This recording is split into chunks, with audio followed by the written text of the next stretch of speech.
రాష్ట్ర వ్యాప్తంగా ప్రజాప్రతినిధులు స్వర్ణాంధ్ర స్వచ్ఛాంధ్ర కార్యక్రమాన్ని నిర్వహించారు.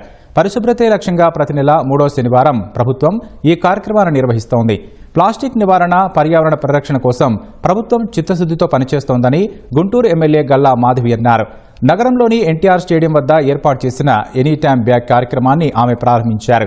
20 రూపాయలు వేస్తే వస్త్రంతో తయారు చేసిన సంచి బయటకు వచ్చేలా ఏటీబీని రూపొందించారు. స్వర్ణాంధ్ర స్వచ్ఛాంధ్రలో భాగంగా విద్యార్థులు, స్వచ్ఛంద సంస్థల ప్రతినిధులతో ర్యాలీ నిర్వహించారు. పల్నాడు జిల్లా పిడుగురాళ్లలో విద్యార్థులు, డ్వాక్రా మహిళలు స్వచ్ఛాంధ్ర ర్యాలీలో పాల్గొన్నారు. సింగిల్ యూజ్ ప్లాస్టిక్ను నిషేధించాలని నినాదాలు చేశారు. సత్యసాయి జిల్లా ధర్మవరంలో కలెక్టర్ చేతన్ ఆధ్వర్యంలో ర్యాలీ నిర్వహించారు.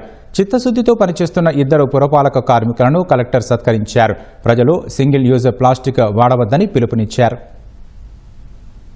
ప్రాంతాలన్నీ కూడా పరిశుభ్రంగా ఉండాలి, స్వచ్ఛతతో నిండిపోయి ఉండాలి అని చెప్పి ఒక నినాదం తీసుకువెళ్తూ ప్రతి నెల 3వ శనివారం నాడు ఈ స్వచ్ఛాంధ్రాన్ని జరుపుకోవడం అనేది ఒక విధిగా చంద్రబాబు నాయుడు గారి ఆదేశాల మేరకు ప్రతి నియోజకవర్గంలో జరుపుకోవడం జరుగుతుంది. ఈ నేపథ్యంలోనే ప్లాస్టిక్కి దూరంగా ఉండాలి, పర్యావరణానికి హితమైన వాటినే వాడాలి అని ఒక క్లాత్ బ్యాగ్ని వాడితే మంచిది, plastic covers 1 time use plastic covers అయినా కనీసం తగ్గించాలి అనే ఒక సేవా దృక్పథంతో జీఎంసీ వారి ఆధ్వర్యంలో ఈరోజు ఒక క్లాత్ వెండింగ్ మెషిన్ని ఏర్పాటు చేయడం జరిగింది.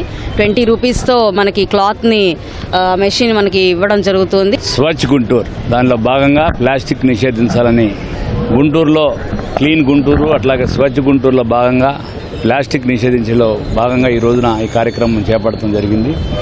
తప్పకుండా రానున్న రోజుల్లో సుందరమైన గుంటూరును చూడబోతున్నారు. Thank you.